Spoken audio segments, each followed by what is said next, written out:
This is Washington Times Front Page for Thursday, November 16th, 2023. Thanks for joining us. I'm George Gerbo. President Biden and Chinese President Xi Jinping met face-to-face after a year of silence between them in a bid to reduce tensions and improve lines of communication.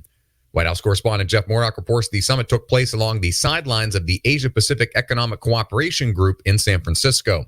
The Fioli estate, about 25 minutes south of the city, was the site of the meeting. It marks the seventh interaction between the president and his Chinese counterpart, but their first since last November in Bali. The two have not had any phone calls or communications since then either. Biden called the meeting constructive and productive, while Xi said the U.S.-China relationship has never been smooth sailing over the 50 years since President Nixon's groundbreaking visit to the country, but it has kept moving forward. Israeli troops say they've uncovered caches of weapons, computers, and other elements of Hamas's arsenal hidden inside the Shifa hospital in the Gaza Strip.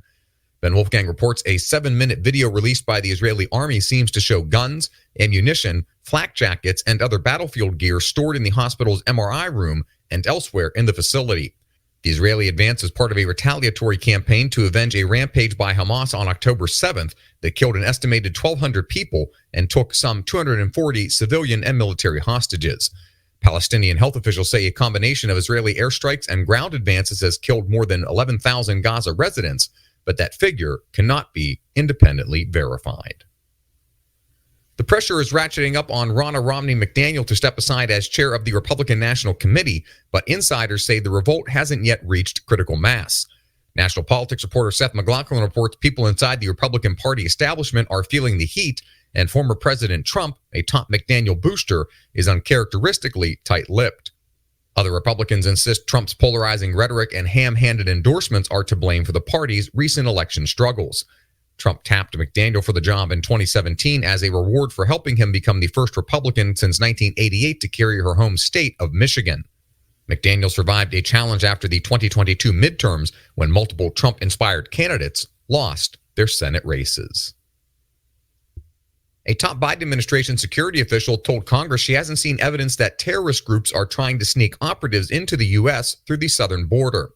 Stephen Dinan reports National Counterterrorism Center Director Christine Abizade said the border with Mexico has a vulnerability, but the terrorist networks don't appear to be exploiting it.